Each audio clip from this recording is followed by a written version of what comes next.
আসসালামু আলাইকুম। এটিএন বাংলা গ্রামগঞ্জের খবরে সবাইকে স্বাগত জানাচ্ছি তানিয়া ইসলাম রাত্রি। শুরুতেই বিআরবি কেবলস সংবাদ শিরোনাম। 24,000 টাকা বিমান ভাড়া কমানোর পরও আগামী বছরের হজের খরচ বাড়ল 38,000 টাকা, সর্বনিম্ন প্যাকেজ 5,05,000। ধর্মমন্ত্রী। যমুনায় নদী ভাঙনের টাঙ্গাইলের ভুয়াপুর তারাকান্দি সড়কে যানবাহন চলাচল বন্ধ, ভারী বর্ষণ ও পাহাড়ি ঢলে শেরপুর ও নেত্রকোনার অনেক এলাকা প্লাবিত, ভোগান্তিতে লাখো মানুষ।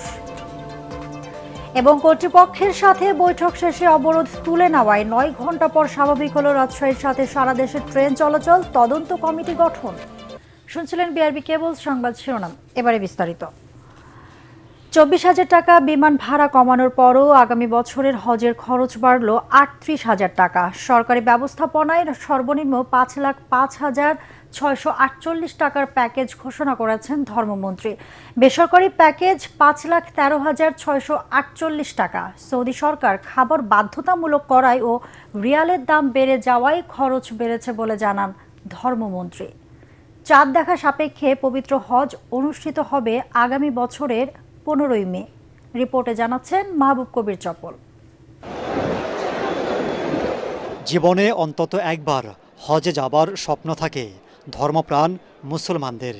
ইসলামের অন্যতম এই ফরজ আদায়ের ব্যবস্থা করতে নানা প্রস্তুতি নেয় সরকার। মুসল্লিদের দৃষ্টি থাকে খরচ বা প্যাকেজের দিকে। চাঁদ দেখা সাপেক্ষে 2027 সালের পবিত্র হজ অনুষ্ঠিত হবে 15 মে। সে লক্ষ্যে দুটি প্যাকেজ ঘোষণা করেছে ধর্ম মন্ত্রণালয়। সর্বনিম্ন প্যাকেজ 5,05,000 টাকা, যা চলতি বছর ছিল 4,67,000 টাকা। দ্বিতীয় প্যাকেজ 6,15,000 টাকা আর বেসরকারি প্যাকেজ 5,13,000 টাকা। এবার খরচ 38,000 টাকা বেড়ে যাবার কারণ জানান ধর্মমন্ত্রী। ওই প্যাকেজটা ছিল খাবার ছাড়া, সার্ভিস চার্জ ছাড়া, ডি ক্যাটাগরি ছিল। সৌদি সরকার এবার বাধ্যতামূলক করেছে খাবার ওনারা সরবরাহ করবে। সৌদি রিয়াল আগে যেভাবে বাংলা টাকায় যত কমে পাওয়া যেত, এখন কিন্তু তার বেশি দিতে হয়। তিনি জানান, গত হজের চেয়ে বিমান ভাড়া 24,000 টাকা কমিয়ে 1,30,000 টাকা নির্ধারণ করা হয়েছে, যেখানে ইউএস বাংলা প্রস্তাব দিয়েছিল 98,000 টাকা। যাত্রী প্রতি 32,000 টাকা বেশি নেয়ার পেছনে বিমানের অতিরিক্ত খরচকে দায়ী করছেন ধর্মমন্ত্রী। ইউএস বাংলা যে ভাড়াটা বলছে এটা সম্ভব, আমি এটাকে বলবো না যে অসম্ভব না, কিন্তু কথাটা হলো বিমানের যে মাথাবাড়ি প্রশাসন, ইউএস বাংলার কিন্তু সেই মাথাবাড়ি প্রশাসন নয়। এক সময় প্রতি বছর লক্ষাধিক মুসল্লি হজে গেলেও খরচ বেড়ে যাওয়ায় সেটা 80,000-এর ঘরে নেমে এসেছে। এবার কতজন হজে যেতে পারবেন আগামী নভেম্বরে জানা যাবে বলে জানান ধর্মমন্ত্রী। নভেম্বরে চুক্তি হলে কতজন আমাদেরকে যাওয়ার অনুমতি দেয় সৌদি সরকার, কতজন আমাদের কোঠা দেয়, সেই কোঠার উপরে নির্ধারিত হবে যে কত হাজি যাবে। হজের নিবন্ধন শেষ হবে চলতি বছরের 24 সেপ্টেম্বর আর হজ ফ্লাইট শুরু হবে আগামী বছরের 8 এপ্রিল থেকে। ইনশাআল্লাহ, শুকরিয়া বাবা। মাহবুব কবির চপল, এটিএন বাংলা, ঢাকা। চাঁপাইনবাবগঞ্জে বিদ্যুৎস্পৃষ্ট হয়ে শিশুসহ একই পরিবারের 3 জনের মৃত্যু হয়েছে। সকালে উপজেলার বারঘড়িয়া ইউনিয়নের বাদুরতলা এলাকায় এই দুর্ঘটনা ঘটে। নিহতরা হলেন বাদুরতলা এলাকার মোহাম্মদ ভিখুর স্ত্রী হাসিনা বেগম, তার ভাতিজি আশা খাতুন এবং আশার কন্যা মিম। খবর পেয়ে পুলিশ ঘটনাস্থলে পৌঁছে মরদেহ উদ্ধার করে। এই ঘটনায় এলাকায় শোকের ছায়া নেমে এসেছে। যমুনা নদীতে পানি বৃদ্ধি পাওয়ায় তীব্র স্রোতের কারণে টাঙ্গাইল তারাকান্দি আঞ্চলিক মহাসড়কের শাখারিয়া এলাকায় ভাঙনে ভুয়াপুর তারাকান্দি সড়কের যানবাহন চলাচল বন্ধ হয়ে গেছে। রবিবার দুপুর থেকে গোপালপুর উপজেলার শাখারিয়া যমুনা নদীর 25 মিটার অংশে ভাঙন শুরু হয়। এতে ওই সড়কে সকল ধরনের যানবাহন চলাচল বন্ধ রাখা হয়েছে। ফলে যানবাহনগুলো বিভিন্ন জায়গা দিয়ে চলাচল করায় ভোগান্তিতে পড়েছেন চালক ও যাত্রীরা। ভাঙন রোধে প্রথমে স্থানীয়রা সড়কের পাশে বড় গাছের বড় বড় গুঁড়ি ও ডালপালা ফেলে তা প্রতিরোধের চেষ্টা করে। এরপর খবর পেয়ে ভাঙন এলাকা পরিদর্শন করেন সংসদ সদস্য আব্দুস সালাম পিন্টু। ভাঙন রোধে সেখানে জিও ব্যাগ ফেলে চেষ্টা করছে পানি উন্নয়ন বোর্ড।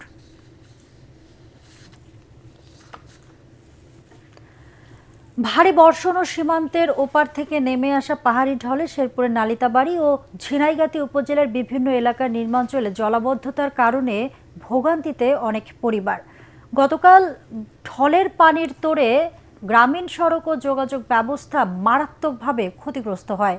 এছাড়া পাহাড়ি ঢলের তীব্র স্রোতে বিধ্বস্ত হয় নালিতাবাড়ী উপজেলার বাঘবের ইউনিয়নের দক্ষিণ সন্ন্যাসী ভিটা এলাকায় চেল্লাখালী নদীর উপর নির্মিত একটি বেইলি ব্রিজ। এ সময় ওই ব্রিজের উপরে থাকা 2 শিশুসহ 4 জন অল্পের জন্য প্রাণে রক্ষা পান।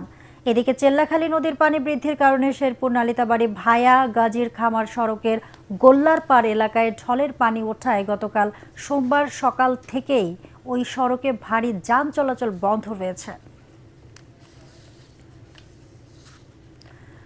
ভারী বৃষ্টি ও ভারতের মেঘালয় থেকে নেমে আসা পাহাড়ি ঢলে নেত্রকোনার কালমাকান্দা ও দুর্গাপুর উপজেলায় আকস্মিক বন্যায় প্লাবিত হয়েছে অন্তত 40টি গ্রাম। তলিয়ে গেছে বিভিন্ন সড়ক। মেঘালয় থেকে নেমে আসা পাহাড়ি ঢলে ফুলে ফুপে উঠেছে মহাদেও, গণেশ্বরী, মল্লেশ্বরী ও নেতাই নদী। পরিস্থিতি মোকাবেলায় ক্ষতিগ্রস্ত এলাকা পরিদর্শন ও প্রয়োজনীয় প্রস্তুতি নিয়েছে স্থানীয় প্রশাসন। কর্তৃপক্ষের সাথে বৈঠক শেষে অবরোধ তুলে নেওয়ায় 9 ঘন্টা পর রাজশাহীর সাথে স্বাভাবিক হলো সারা দেশের রেল চলাচল। এর আগে রাজশাহী বিশ্ববিদ্যালয়ের 2 শিক্ষার্থীকে মারধর করার প্রতিবাদে রেল লাইন অবরোধ করে শিক্ষার্থীরা। ফলে সকাল 6:30 থেকে রাজশাহী থেকে ঢাকা, খুলনা ও পার্বতীপুর ট্রেন চলাচল বন্ধ থাকে। শিক্ষার্থীরা জানান, ঢাকা থেকে রাজশাহীগামী পদ্মা এক্সপ্রেসে টিকিট পরীক্ষক সুমন ও অ্যাটেন্ডেন্ট রাজু বিনা টিকিটে আসা যাত্রীদের কাছ থেকে ঘুষ নিচ্ছিলেন। এই সময় রাজশাহী বিশ্ববিদ্যালয়ের আইন বিভাগের শিক্ষার্থী ফোরকান আহমেদ প্রতিবাদ করলে তাকে সহ আরেক শিক্ষার্থীকে মারধর করা হয়। এই ঘটনার প্রতিবাদে রেললাইন অবরোধ করে শিক্ষার্থীরা। এদিকে ঘটনার সাথে জড়িত 2 কর্মচারীকে সাময়িকভাবে বরখাস্ত করেছে পশ্চিম অঞ্চল রেলওয়ে কর্তৃপক্ষ। ঘটনা তদন্তে উচ্চ পর্যায়ের তদন্ত কমিটি গঠন করা হয়েছে। নড়াইল সদর উপজেলার রামচন্দ্রপুর গ্রামে 5 বছরের শিশু জান্নাতুল মাওয়াদ জান্নাতীকে ধর্ষণের পর হত্যার ঘটনায় অভিযুক্ত রবিউল শিকদারকে গ্রেফতার করেছে পুলিশ। দত্তপাড়া বাসস্ট্যান্ড এলাকা থেকে স্থানীয়দের সহায়তায় তাকে গ্রেফতার করা হয়।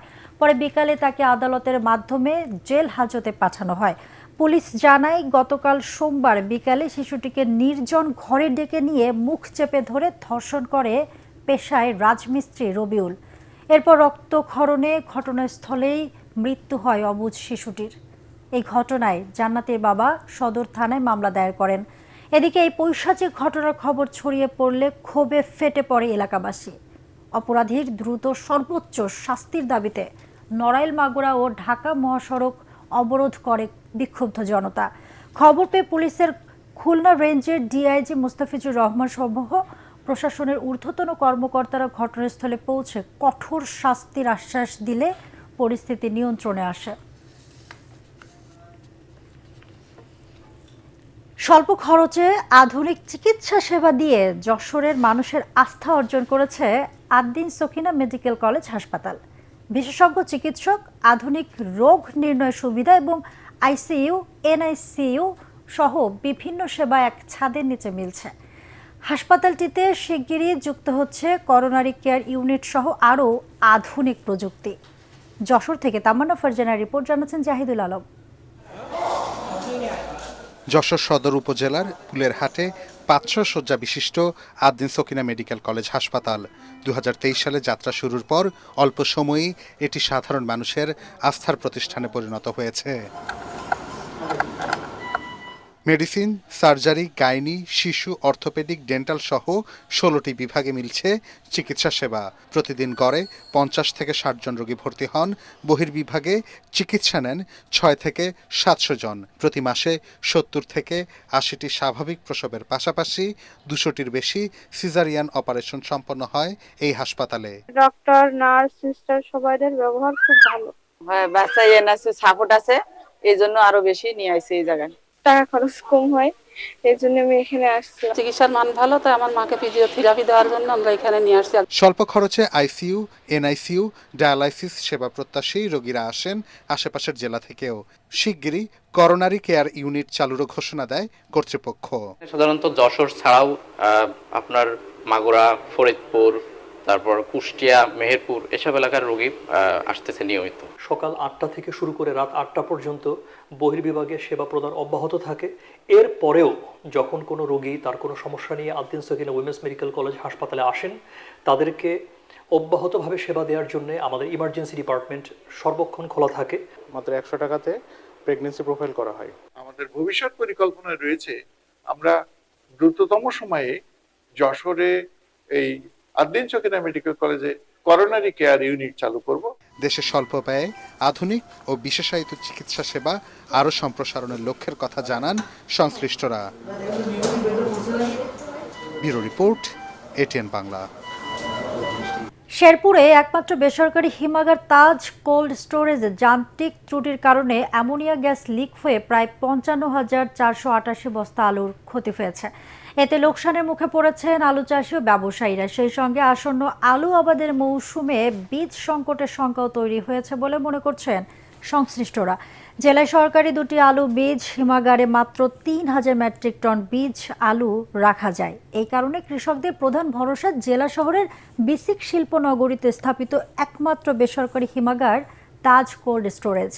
এর ধারণ ক্ষমতা প্রায় 10,000 মেট্রিক টন বা 1,73,000 বস্তা।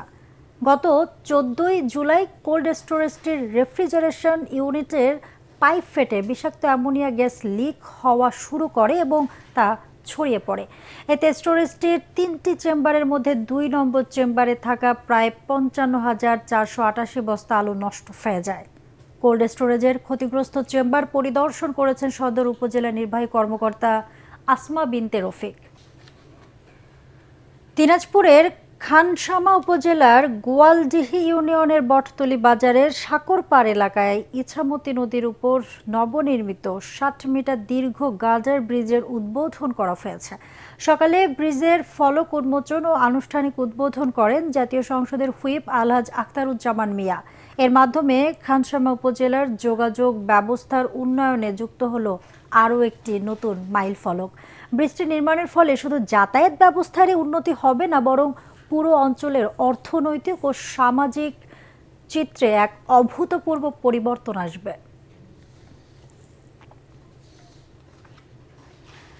প্রিপেইড কার্ড মিটার চাই না, এই স্লোগানে নারায়ণগঞ্জে বিদ্যুতে প্রিপেইড মিটার স্থাপনের প্রতিবাদে মানববন্ধন ও গ্রাহক সমাবেশ অনুষ্ঠিত হয়েছে। সকালে ডিপিডিসির কিল্লারপুর কার্যালয়ের সামনে গভীর নলকূপ ব্যবহারকারী আবাসিক সমবায় সমিতি নারায়ণগঞ্জ ও নাগরিক অধিকার ফোরাম নারায়ণগঞ্জের ব্যানারে এই কর্মসূচির আয়োজন করা হয়।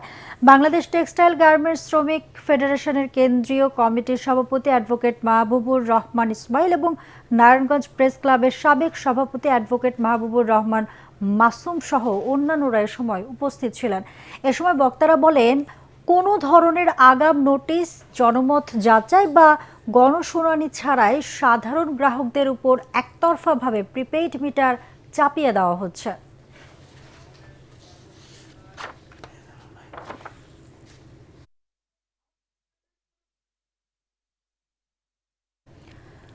দর্শক, পরবর্তী সংবাদ দেখার আমন্ত্রণ জানিয়ে এখনকার মতো শেষ করছি। এটিএন বাংলা সংবাদ ইউটিউবে দেখতে ব্রাউজ করুন youtube/ATN বাংলা নিউজ। ধন্যবাদ সবাইকে।